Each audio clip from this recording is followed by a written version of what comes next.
My last day in Lebanon, the war had been raging between Israel and Gaza for 1 week already. In the south of Lebanon, Hezbollah and Israel were flirting with conflict, just 40 miles away from me. All around me, fear was racing through people like wildfire. In one meeting, I had someone walk in and say that the airport might be bombed. I had people opening windows so that if there was an explosion, the glass wouldn't shatter in. We had Israeli fighter jets flying over us during our meetings. During a conference, someone jokingly yelled out, "Take shelter." All around me, people were discreetly leaving the country or heading to the safety of the mountains. On that last day, I had a friend who was Lebanese approach me and ask, "How are you so calm?" And truth be told, I was very calm emotionally, and there were two things that supported me to stay calm, and I'd like to share them in this video with you.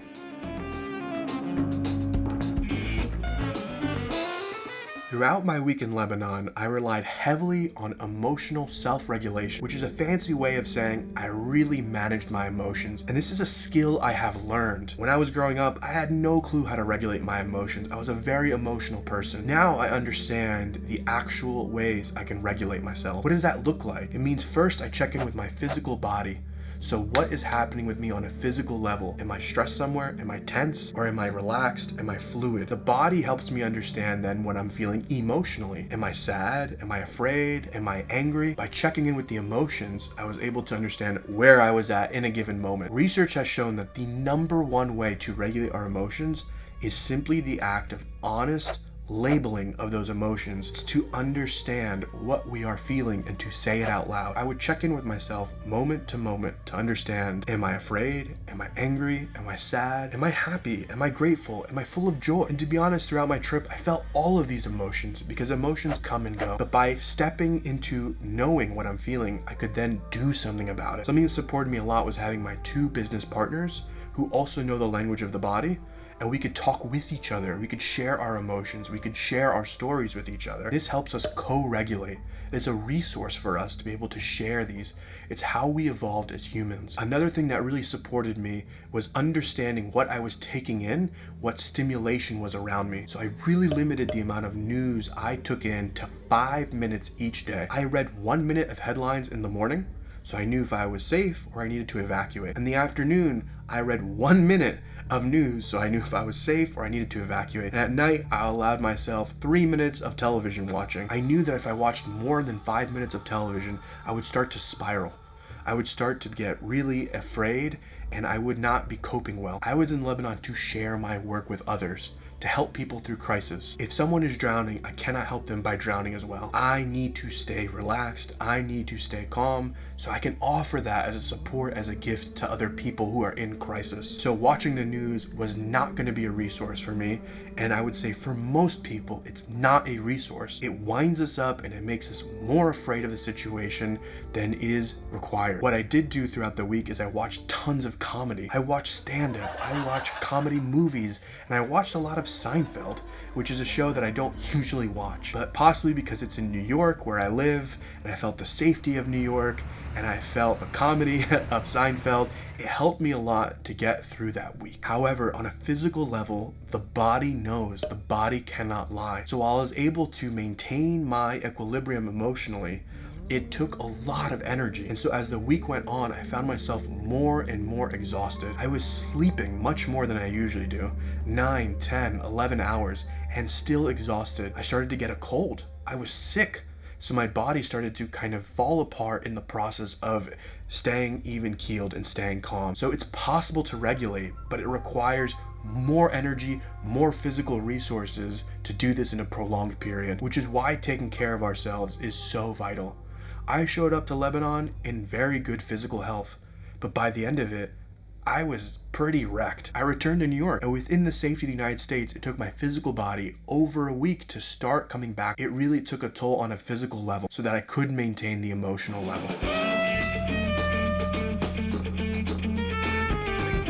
The The second thing I want to talk about is support systems. So I'll start by research done on those who have cancer. They are the epicenter of a stressful event, and around them form rings of support. So around the sick person, there is a ring of friends and family, and then around that is another ring of less close friends and family, and then acquaintances, and then people you probably don't know at all. The point of a support system is that you put in support and love, and you take out distress. The epicenter, the person that is really sick, what they're going to do is they're going to process and share and co-regulate their negative emotions, fear, anger, sadness. They're going to process that with the ring right outside of them. That ring will be affected. And so what they do is they take that distress and they share it with the ring outside of them, and they share it with the ring outside of them. What do we do is we're diffusing stress across the system. So no one person has to carry that stress on their own. We allow it to diffuse, and then it's something we can tolerate as a system. What do? We put in love, we put in support.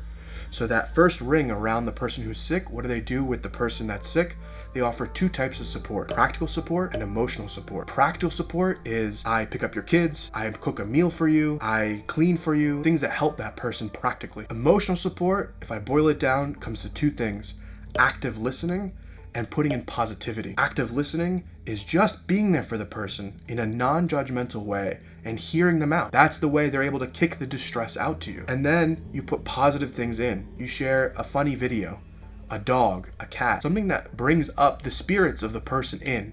It's not a forced thing. You're not trying to make them positive, but you put in resources so that person emotionally can regulate themselves and get through that event. When I was in Lebanon, a similar situation occurred. The epicenter was the war, Israel, Gaza, and to an extent, South Lebanon with Hezbollah. Around that is a ring, and this was the Lebanese people. They formed a ring right outside the conflict. They were deeply impacted by this conflict, and they were deeply touched by it. I was in the ring right outside of that. I was there to share work. I was there to support people. I am not Lebanese. I can leave when I need to. I can leave when I want to. So I'm in the third ring of this conflict. And then there are my friends and family who are in Europe and the United States. So they form the fourth ring, so to speak. So in a functioning system, there's the epicenter. And in the epicenter, people are operating mostly on instinct. They're just responding. They just want to be safe. What you can ask of them is very limited. So you want them to take care of themselves. And to do that, get safe, take care of yourself, and they're going to operate on instinct. The ring right outside, which in this case was the Lebanese people, that's where I was, they had a choice. They were very stressed, full of fear, but a choice was still there.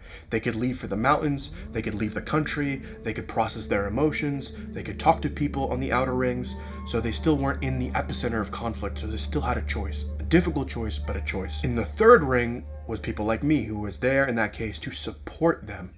I had an obligation to manage my emotions so that I could help people. So for me, it was vital that I actually took care of my emotionality and was putting in positivity into the support system. Behind me was the people in Europe and United States who I could turn to for support. And in this case, it was funny, something broke down. So now this is a case where a system doesn't always work. I had a lot of people in Europe and the United States who did not process their emotions and were full of fear. They're watching the news, watching the media, and I know they cared for me and they were doing their best. But in caring for me and operating on that blind instinct, they ended up putting stress and fear into the system, in with me. So instead of putting positivity or asking me how I'm doing or asking me what I needed, instead they wanted to just dump their emotions onto me and into the system. You gotta leave now, you have to leave, you gotta book a flight, you're not gonna be able to get out of the country, you're gonna die, the embassy is being evacuated. It's all this misinformation or all this fear-driven news. Instead of me looking into the epicenter and supporting the people in front of me, behind me there was a lot of stress and fear, and so I didn't feel support from behind me. So if you think about a diagram, in essence what I was being asked to do is to turn my attention away from this epicenter to also look at the distress behind me. It wasn't just love and support. If I knew everyone behind me was gravy and everyone was good and everything was fine, then I could fully be focused on what was in front of me. But instead I was being asked to turn my attention and look at the people who were full of fear in Europe and the United States. And this really distracted me. And actually, ironically, it put me in more harm than in good, because then I couldn't be fully focused with my efforts, my attention, and my energy on the conflict itself. Instead, I had to keep turning back and forth, managing the conflict that was there in Lebanon and managing the people's emotions in the United States. This was a case of a broken support system. And of course, there were other people in the US who chose to active listen, ask me how I'm doing, to offer me support, to send me a funny video. And those people really helped me a lot. They gave me strength so that I could be there freely and without concern from behind me, that I could be there for the people. How did I turn this into a functioning support system? I had to stop talking to the people full of fear. I had to stop communicating with them. I would have loved to communicate with them, but they weren't helping me, and they needed to know their place. Their place was on the outer ring, and they were not putting love and support into the system. They were putting fear into the system, distress into the system. And so over the week, what I ended up doing was talking less and less and less and putting more boundaries until I could reconfigure the outer ring to just be full of people that were going to support me. An interesting thing that happened was I noticed that outer ring, even though they were not in the conflict, they were the ones watching the most media, the most news, and winding themselves up. The news gets you full of fear. It's what sells. The body doesn't know the difference. If you're just watching war footage all day, the body thinks you're in war. So why would the outer ring that is supposed to be supporting and putting love in wind themselves up and make them as self-important as the people in the epicenter of the conflict? This is one of the ways we've really broken this beautiful system of support that we've had since we've evolved as humans in social systems. My request of anyone that find themselves on the outer rings of a system is, do not watch so much news. Be careful of what you take in. Please understand your role and take care of the people who are inside the conflict. Do it by putting in positivity. Do not put more fear and stress into that system. It is vital that the outer ring takes care of themselves, manages their emotions so that they can take care of the people inside. You have a role, you are needed, you belong, but please respect where you are in the order of things. Understand what you should be putting in and taking out and not flipping the order. Ultimately, it's a question, are you really helping or are you unable to tolerate your own emotions? If you cannot tolerate your fear, tolerate your anxiety, go and dump it behind you, in the ring behind you. Go talk to your friends and family that are in the United States and Europe. Do not put it into the system again. That is a way that we don't help each other. When we can understand our emotions and understand how to take care of ourselves, when we can understand our proper order and our proper role in a support system and support the system to function well, then we'll have this amazing ability to diffuse stress across systems, and we can really help people, and we can build a better world.